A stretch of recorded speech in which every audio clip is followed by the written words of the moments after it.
Быел балаларның җәйге ялын оештыруга бюджеттан 1 миллиард 600 миллион сум акча тоту планлаштырылган. Татарстанда 1600 лагерь эшләячәк. Аларда 183 меңнән артык бала һәм яшүсмер ял итә.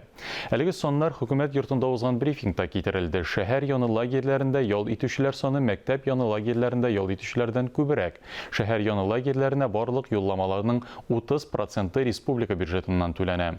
Бу максатларга 564 миллион сумнан артык акча бирелә.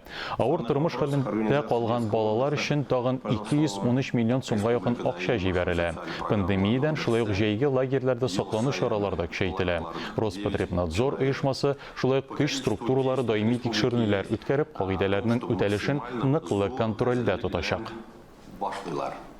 Ел сайын лагерьларда 218 меңнән артык бала ял итә. Җәйге каникуллар вакытында 180 меңнән артык баланың ялын оештыру планлаштырыла. Безнең республика яхшы нәтиҗәләр күрсәтеп, әлеге юнәлеш өчен җаваплы булган барлык өлкәләрдә эш сезонының зур әзерлек белән башлыйлар.